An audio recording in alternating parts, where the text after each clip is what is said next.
Mateo 5, 1 y 2. Dice así: viendo la multitud, Jesús subió al monte y sentándose, vinieron a él sus discípulos y abriendo su boca les enseñaba, diciendo. Vamos a orar. En esta mañana, nuestro gran Dios, reconocemos, Señor, que necesitamos aprender más con la ayuda de tu Espíritu Santo en esta hora, cómo ser aprobados y cómo ser sumamente bendecidos por tu parte a través de lo que nuestro Señor Jesucristo predicó y enseñó en este gran sermón, el más grande sermón nunca antes predicado, que abarca del capítulo 5 al capítulo 7 de Mateo. Señor Jesucristo, Espíritu Santo, creemos en ustedes para que nos ayuden a entender la palabra y a ponerla en práctica. Creemos también que el Espíritu Santo obrará en los corazones de aquellas personas que no se han arrepentido de sus pecados ni han creído aún en el Evangelio, para que en este día lo hagan y para que en este día su alma sea limpia de pecado, como dice Juan, y que el Espíritu Santo venga a ellos para que puedan entender y comprender lo que dice este pasaje. Sin la ayuda del Espíritu Santo, Señor, entendemos que este pasaje no se puede entender, no se puede poner en práctica si no tenemos el Espíritu Santo y a Cristo en nuestro interior. Te damos gracias. Ayúdame a mí, Señor, como débil predicador, ayúdame a mí. Te necesito y creo en ti para poder explicar este gran sermón. Ayúdame, Señor, en el nombre de Cristo Jesús. Amén. Dice en sus notas, la serie es el más grande sermón nunca antes predicado, y este sermón abarca de Mateo capítulo 5 al 7. Mateo 5, 1 al 12 nos habla de las bienaventuranzas, y de esas estaremos hablando en los siguientes meses, como ya les había anunciado, en una serie de sermones expositivos que voy a compartir con ustedes más adelante, en los meses de abril y junio también. Pero nuestros versículos para el día de hoy, como les había dicho hace algunos domingos, es el versículo 1 y versículo 2. Mateo 5, 1 y 2, y de ahí no vamos a salir. Vamos a estar ahí en Mateo 5, 1 y 2. Pero en la lectura consecutiva, cuando prediqué la primera parte, leímos Mateo 5, 1 al 12, y ahora le pedí al hermano que leyera 1 y 2 y 13 al 16, para notar algo del 13 al 16 muy importante. Todo el sermón del monte, Mateo 5 al 7, nos habla de una cosa muy importante. Así para que lo tengan claro. Cuando alguien pregunte ¿de qué habla Mateo 5 al 7? Habla de ser diferentes. Habla de marcar una diferencia. Habla de ser esos creyentes y esa sal de la tierra, esa luz del mundo que el mundo necesita. Esa sal de la tierra. Vosotros sois, no dice fueron, serán, son en tiempo presente. En este día, en este tiempo, en esta generación. Si tú eres creyente, si tú ya te has arrepentido de tus pecados y has creído en el Evangelio, tú puedes ser sal de la tierra. Tú puedes ser la luz del mundo. La sal, ustedes saben que la sal preserva. Ustedes saben que la sal da sabor. Algunos han interpretado la sal que usamos en relación con el color de la sal, que es blanco, que es puro. Y así dicen algunos, y lo aplican, que nosotros debemos ser santos y puros y limpios. Hay otros que lo interpretan, y esta es la mejor interpretación y con la que yo me quedo, es que la sal en una herida abierta, ¿qué hace? La sal en una herida abierta arde. La sal provoca dolor. Y esta es la interpretación que más me agrada. Porque nosotros como sal, en este mundo herido por traiciones, herido por desilusiones, herido por violaciones, herido por separaciones, herido en este mundo herido, ¿verdad? Cuando la sal es puesta, provoca un dolor más grande. Y nosotros, hermanos, al penetrar en este mundo herido, tenemos que provocar ese dolor que los lleve a reconocer que lo que ha pasado alrededor de sus vidas no es por las circunstancias, sino es por causa de su pecado. Y nosotros somos esa sal de la tierra. Nosotros somos esa luz del mundo. Un mundo en oscuridad, un mundo en tinieblas, un mundo en pecado, que necesita reflejar, que necesita la luz de Cristo. Ahora, qué interesante es que la sal trabaja desde adentro, la luz trabaja desde afuera. ¿Lo entienden? La sal trabaja en el interior y la luz trabaja desde afuera. Es muy interesante también ver eso. Pero bueno, más adelante estaremos más a fondo estudiando 13 al 16, más a profundidad. Pero Mateo 5, 1 y 2 dice en sus notas en esta segunda parte, ¿sí? La primera parte fue el más grande predicador de todos los tiempos, nuestro Señor Jesucristo, fue la primera parte. Y en esta segunda parte hablaremos de la introducción del gran rey. ¿Cómo se introduce el gran rey? El gran rey es Cristo Jesús dentro de su reino. Recuerden que Mateo nos habla acerca de que había sido o iba a ser o fue prometido un Mesías, un rey que vendría y establecería su reino en la tierra. De eso específicamente habla el Evangelio de Mateo. Y nos habla del rey nuestro Señor Jesucristo. Y como se introduce el Señor Jesucristo, ¿sí? Ahora, algunos creen que este fue el primer sermón que dio Cristo, pero antes él ya había hablado otras palabras. En Marcos nos habla de que ya había hablado otras cosas. Pero sin duda alguna es el más grande sermón nunca antes predicado. Jamás, no ha sido igualado ni será igualado porque lo predicó Cristo. El gran rey, el más grande predicador de todos los tiempos. Charles Harold Spurgeon dijo: uno disfruta más un sermón cuando sabe algo del predicador. ¿Sí o no? Cuando sabes que el predicador ya ha venido, sabes que el predicador lo conoces y que ha sido bendición a tu vida, cuando se menciona ese nombre y vendrá, dices: wow, qué bueno que va a venir. Lo voy a disfrutar, no voy a faltar, voy a estar aquí. Charles Harold Spurgeon dijo: uno disfruta más un sermón cuando sabe algo del predicador. Es necesario, como Juan en la isla de Patmos, en el Apocalipsis, se le reveló el Apocalipsis estando en la isla de Patmos. Juan se volvió para oír la voz del que hablaba con él. Así es necesario que hoy nos volvamos de nuestra vana manera de vivir y pongamos atención a lo que nuestro rey quiso decir en este gran sermón. El más grande sermón nunca antes predicado.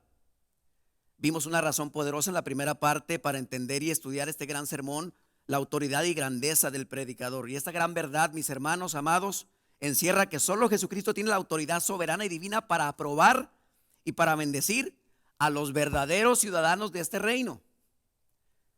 Este es un autoexamen para cada uno de nosotros. ¿Eres ya participante de este reino?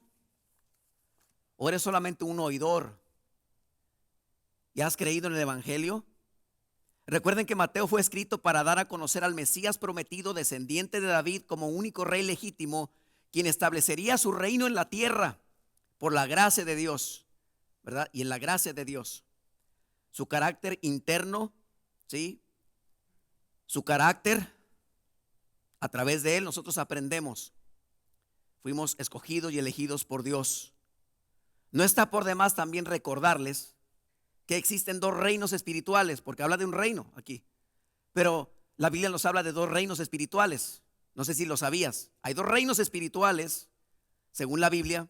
Hay dos gobernantes espirituales en cada reino, uno en cada reino. Uno es el reino de los cielos. El rey de ese reino se llama Jesucristo, según el versículo 5 y el versículo en el versículo 3 y el versículo 10 de Mateo 5. Recordemos que incluso antes de que Cristo se presentara públicamente, Juan el bautizador comenzó a predicar diciendo: arrepentíos porque el reino de los cielos se ha acercado, en Mateo 3:2. También la Biblia dice: desde entonces comenzó Jesús a predicar y a decir: arrepentíos porque el reino de los cielos se ha acercado, Mateo 4:17.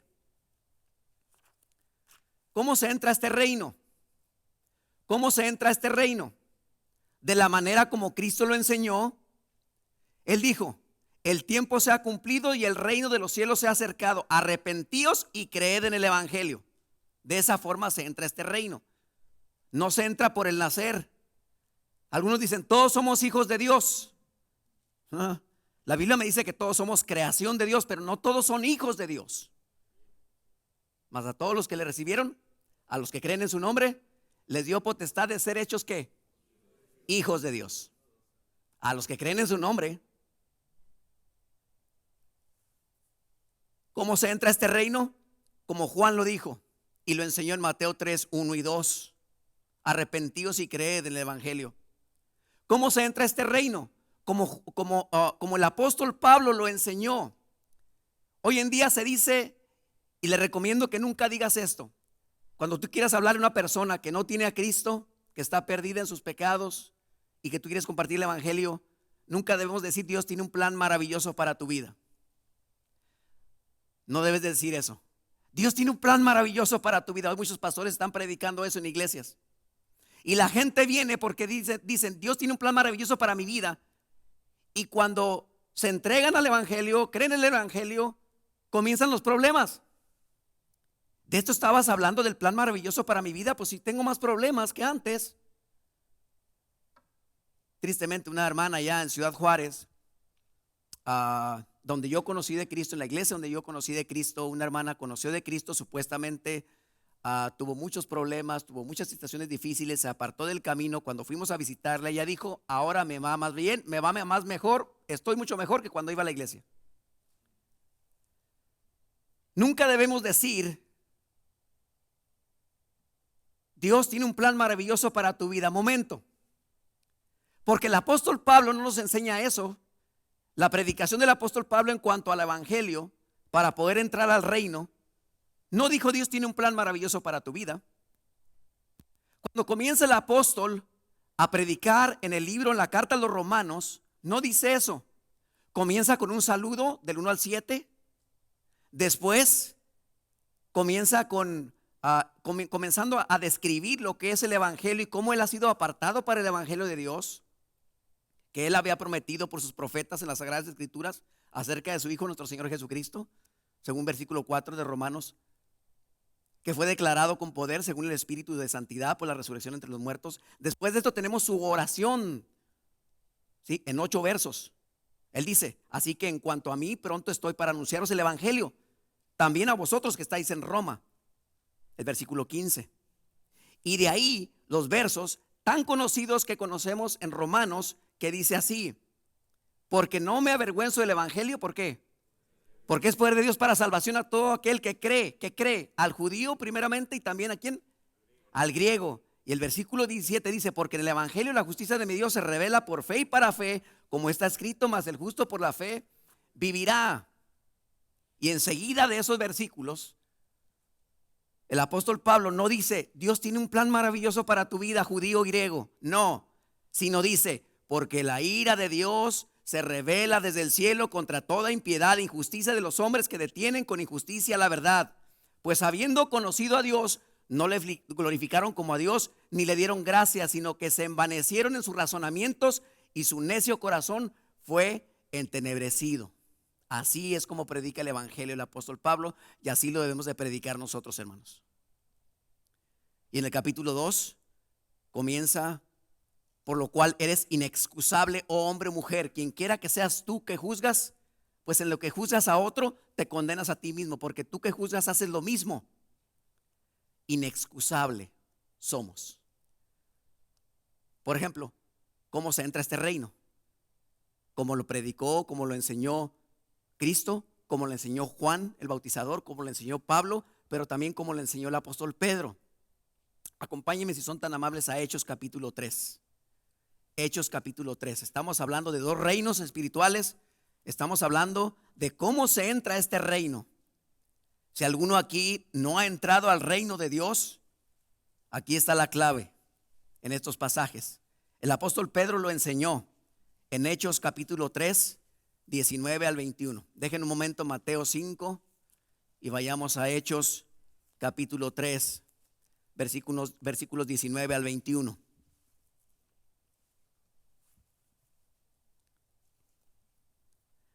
Dice Hechos 3, 19 al 21. Así que arrepentíos y convertíos. Esa es la predicación del evangelio, hermanos. Así que arrepentíos y convertíos, para que sean borrados vuestros pecados, para que vengan de la presencia del Señor tiempos de refrigerio.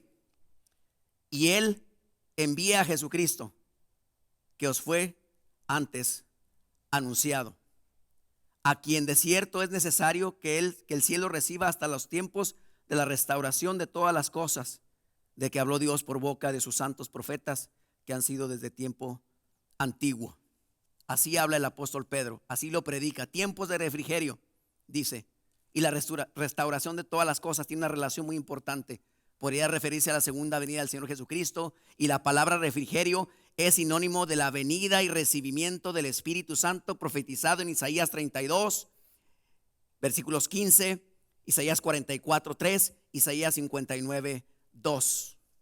En Hechos capítulo 2, cuando los 120 están reunidos y el Espíritu Santo es derramado ahí, en ese lugar, el Espíritu Santo había sido derramado, pero quiero que noten la relación entre el perdón de pecados seguido por recibiréis el Espíritu Santo. Vamos a Hechos 2.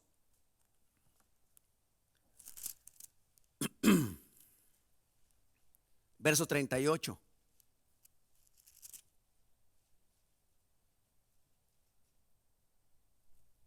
Mire la relación entre el perdón de pecados seguido por recibiréis el don del Espíritu Santo.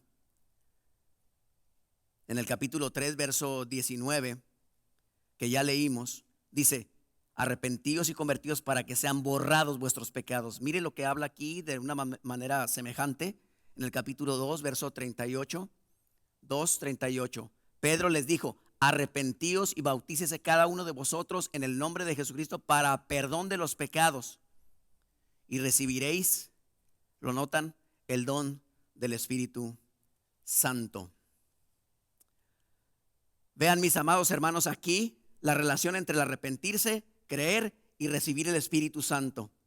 Entonces, pastor, ahora sí hemos entendido que nuestra predicación del evangelio es y tiene que ser bíblica, diciendo: arrepiéntete y cree en el evangelio. Arrepiéntete y cree en el evangelio. La carta magna de nuestro Señor Jesucristo en cuanto a las instrucciones y en detalles sobre el evangelio. Si ustedes quieren aprender y saber lo que es el evangelio, cómo lo predicó Cristo, bueno, dentro de los evangelios se encuentra Marcos 4. Marcos 4, que nos habla de las parábolas de la tierra, si lo recuerdan. Léanlo, se lo recomiendo. Ya habrá tiempo, porque no, de preparar una serie de sermones sobre Mateo 4 y las parábolas de la tierra. Pero en Mateo 4 se nos habla en detalle sobre el evangelio. Marcos 4, ¿sí? En la evangelización. El reino espiritual de Dios se entra solamente arrepintiéndose y creyendo el evangelio. Pero hay otro reino, y este es el reino de Satanás, ¿sí? El reino de Satanás. La Biblia habla de este reino en muchos pasajes. Mateo 8, 10 al 12, Mateo 12, 22, verso 27. En Hechos 19, estamos ahí en el libro de los Hechos. Pero este reino de Satanás nos habla Mateo 8, 10 al 12, Mateo 12, 22 y verso 27. Pero en Hechos 19, vayan a Hechos 19, estamos en Hechos capítulo 2, pero vayan a Hechos 19.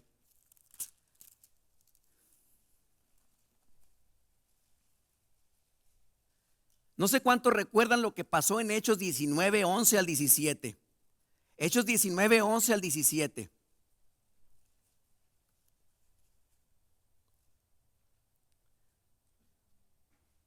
En Hechos 19, 11 al 17, voy a leer, sígame con su vista, por favor.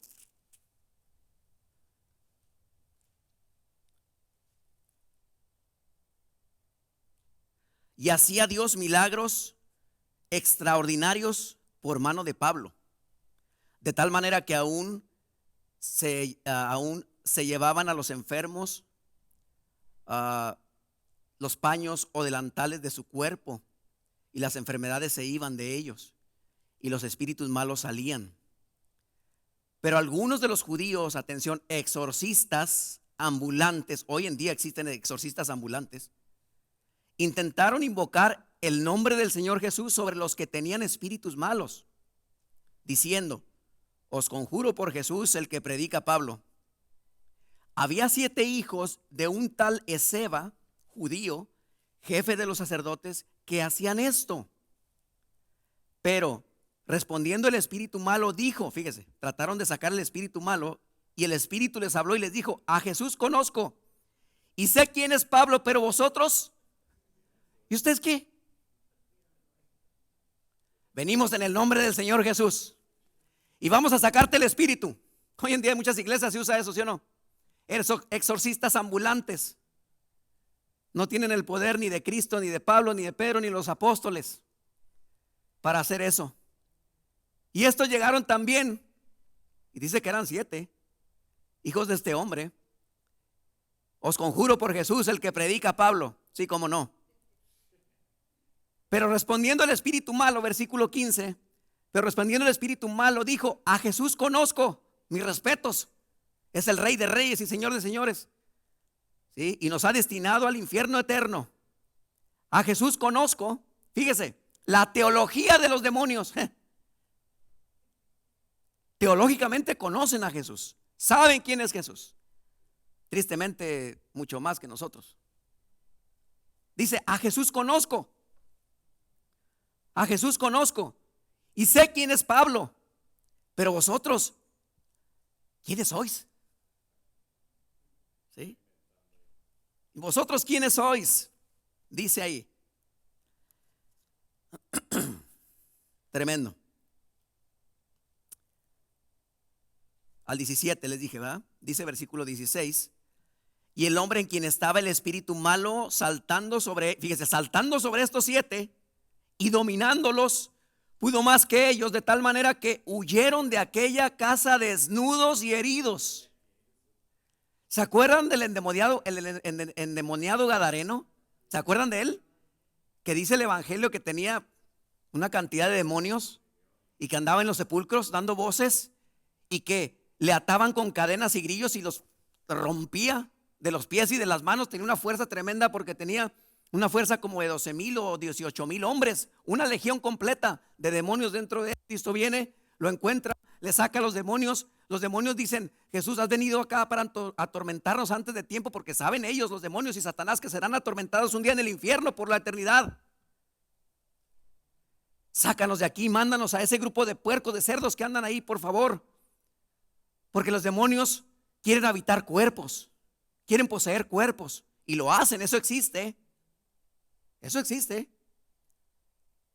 Cristo los pone en los puercos, los demonios se caen de un despeñadero.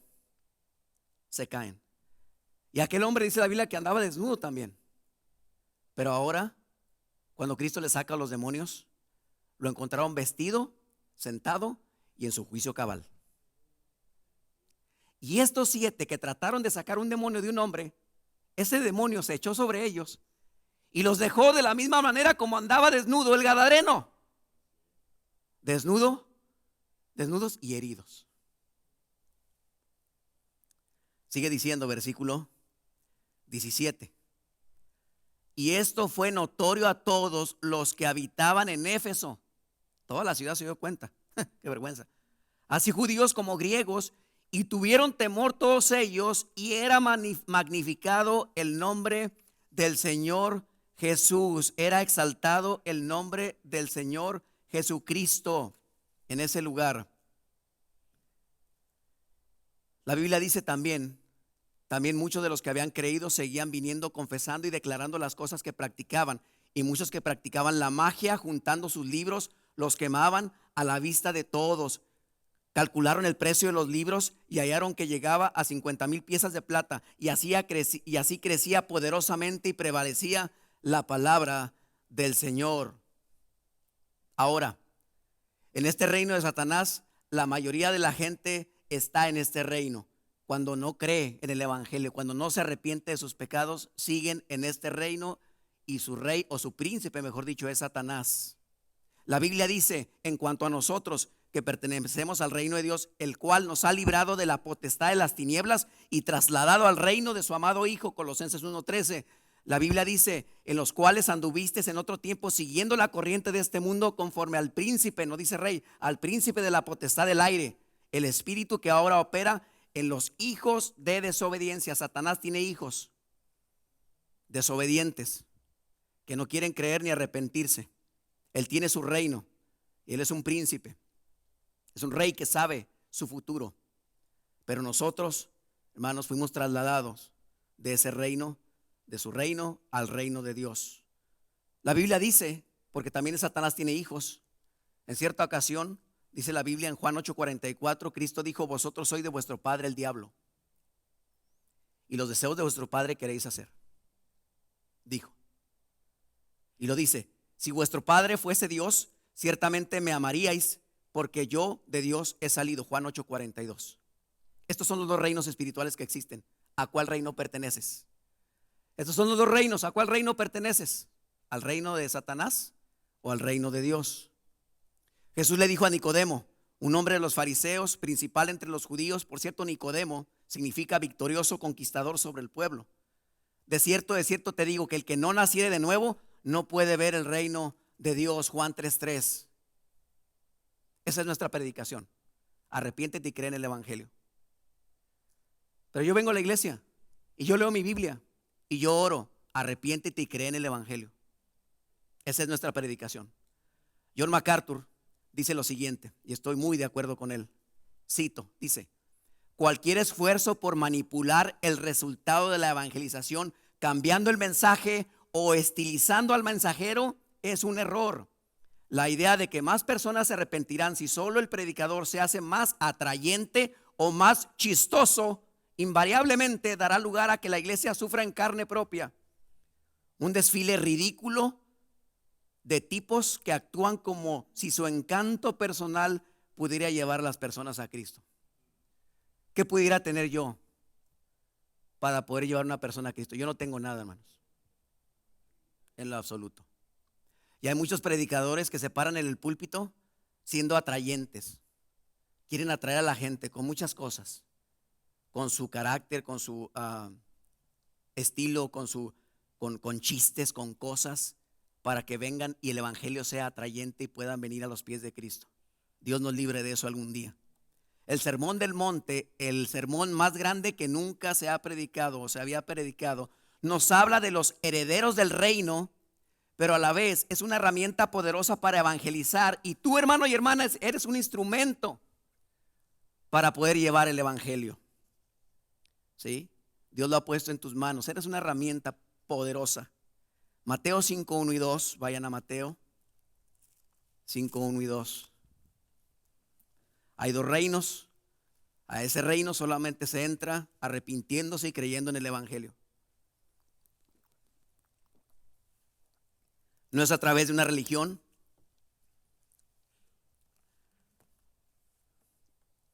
Cuando yo era pequeño, yo nací en la religión popular católica romana. Fui bautizado en la religión católica romana. Y cuando yo fui bautizado, a mí me dijeron, bueno, no me dijeron porque estaba chiquito, era un bebé, sino que ya cuando crecí me dijeron: esta es la iglesia verdadera, este es el camino verdadero, no te debes de apartarle, y ahora ya eres parte del reino de los cielos, ya estás en el cielo porque ya fuiste bautizado, ya eres parte de ese reino. Cuando crecía y era joven y me llevaban a la iglesia, yo lo único que hacía es pensar en otras cosas. Me paraba en la columna así de la entrada de la grande iglesia a la cual íbamos, católica, y me paraba ahí y veía a todos los que pasaban, y pues de pronto ponía atención, y pues de pronto mi mamá me hablaba: vente para acá, Lenchito, siéntate aquí conmigo. No sé qué estás haciendo ahí en la puerta parado, nomás viendo a las muchachas, no se crean, pero estaba yo parado ahí haciendo muchas cosas, pero nunca poniendo atención a lo que el que estaba hablando estaba diciendo. Y yo creía, en cierta forma, llegué a creer tanto en la popularidad y en el poder del Papa Juan Pablo II, que yo en mi pensamiento decía: el día que el Papa se muera, el mundo se va a acabar. Ese era mi pensamiento y esa era mi idea, contraria a lo que dice la Escritura. Pero a los 23 años conocí de Cristo. A los 23 años, teniendo amigos que cada fin de semana me llevaban a los bailes, y llegábamos en la madrugada con la preocupación de mi madre. Mi padre ya había fallecido cuando yo tenía 17 años, él falleció, y yo seguía haciendo mi vida y no me importaba si mi madre estaba sola con mis 2 hermanos más pequeños que yo. Y un día vino Cristo a mi vida y un día me compartieron el evangelio y lo creí, lo reconocí y Dios me transformó. Y ahora todos mis amigos que cada fin de semana me hablaban, allí estaban hablándome y criticándome y diciéndome: estás loco, eso no es vida, esto sí es vida. Pero así fue. Y no hay otra cosa más grande que pertenecer al reino de Dios. No hay otra cosa más grande que pertenecer al reino de Dios. Y ser llamado para predicar el evangelio y para ser un pastor es un privilegio que no merecemos. Mateo 5:1-2. En sus notas, escriban. Segunda parte, la introducción del gran rey. Número 1, ¿qué vemos? ¿Qué aprendemos de estos textos? Vemos en primer lugar una gran compasión por una gran multitud. Una gran compasión por una gran multitud. Según lo que dice versículo 1, en la parte A, en la parte alta del versículo, o la parte de arriba del versículo 1 de Mateo, dice: viendo la multitud, dice el Señor. Dice la palabra, viendo la multitud. Viendo la multitud. Esa es nuestra frase en ese primer punto.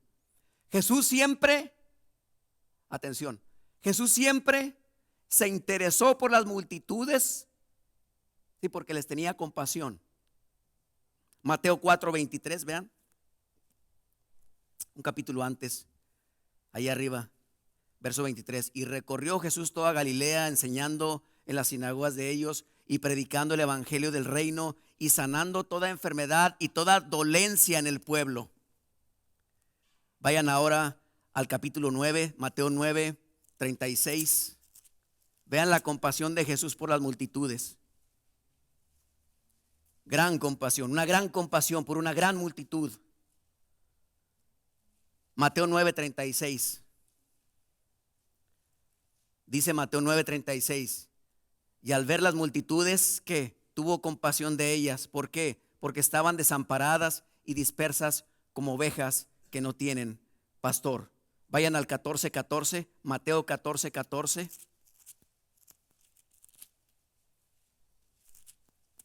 Mateo 14:14. Dice: y saliendo Jesús vio una gran multitud y tuvo compasión de ellos y sanó a los que de ellos estaban enfermos. Vayan al capítulo 15, versículo 32. Mateo 15:32.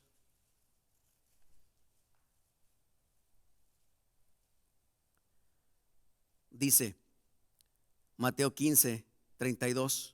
Y Jesús, llamando a sus discípulos, dijo: tengo compasión de la gente, porque ya hace 3 días que están conmigo y no tienen que comer.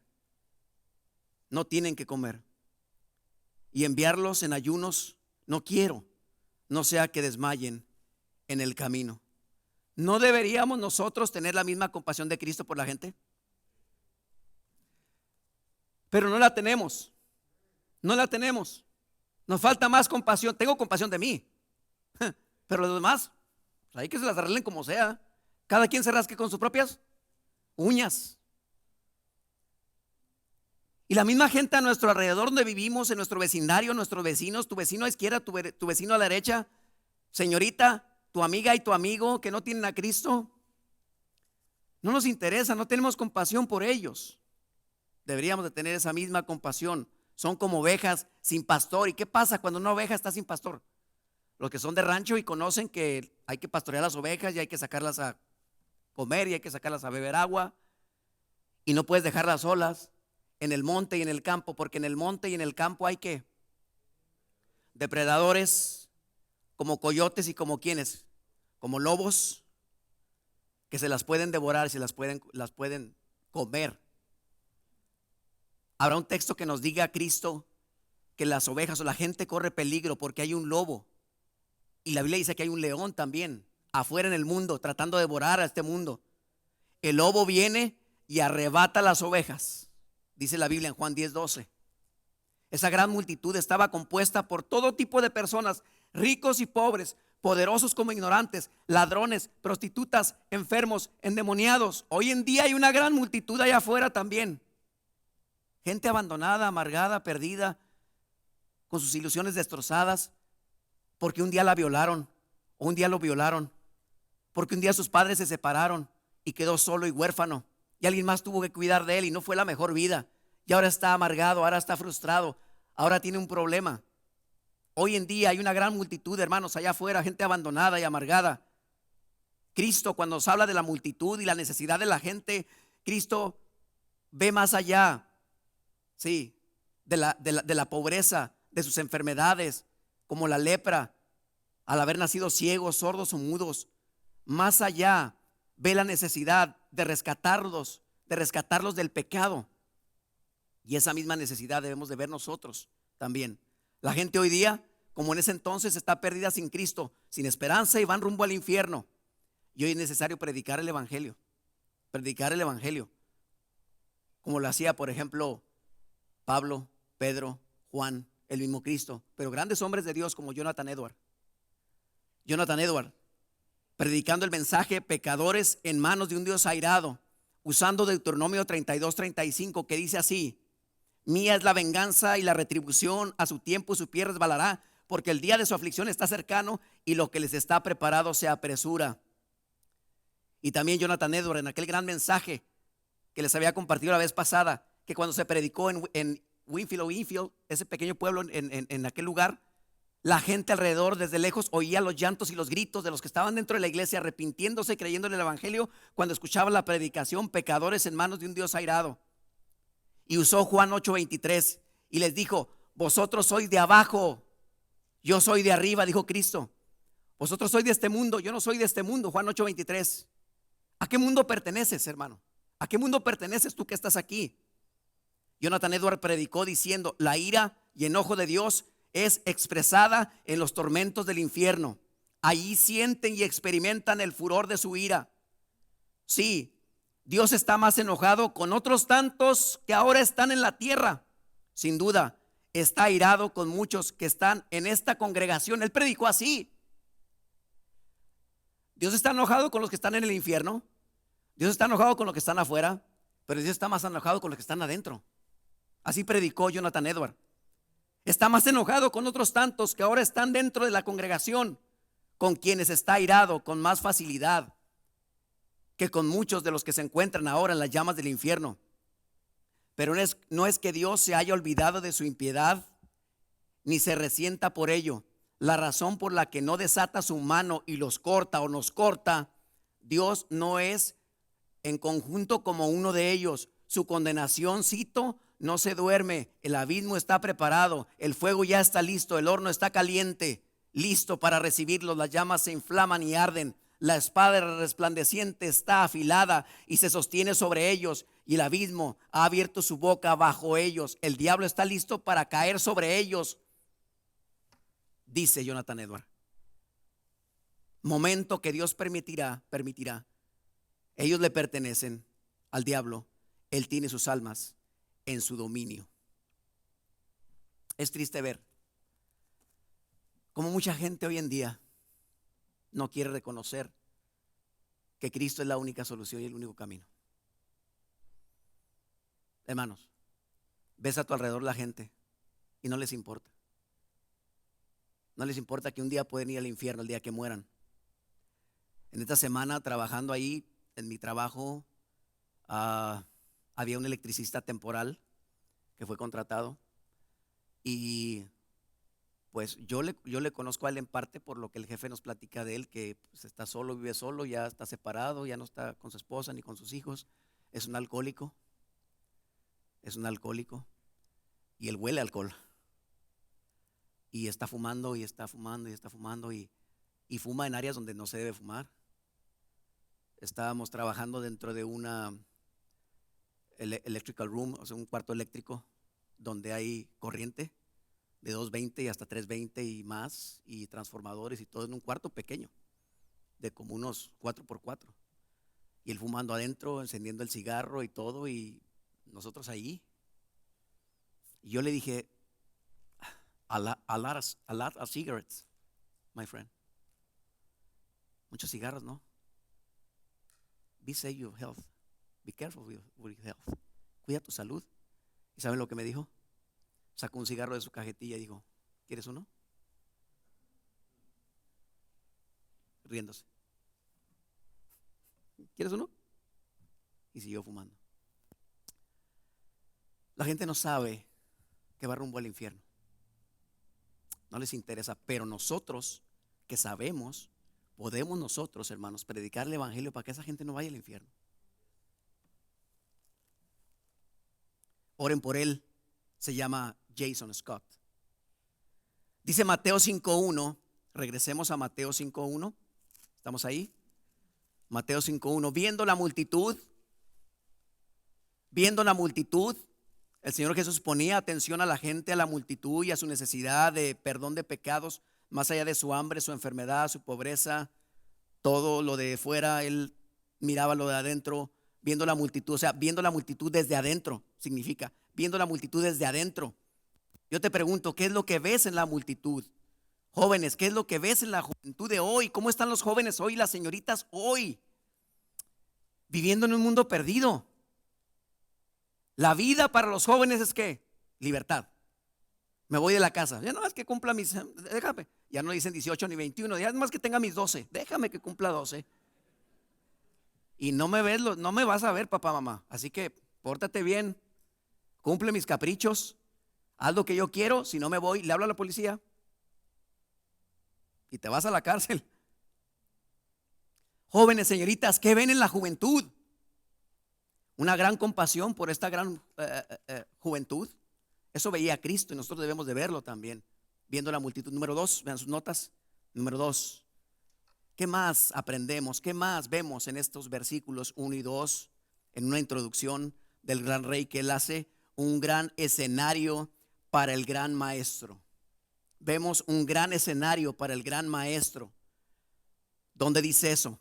Versículo 1, subió al monte, dice, y sentándose. Subió al monte y sentándose. ¿Qué nos enseña eso, pastor? Pues se sentó en una piedra, se sentó en un, ahí agarró y se sentó y subió al monte. Pues ¿eso qué nos enseña? Subió al monte y sentándose. En el griego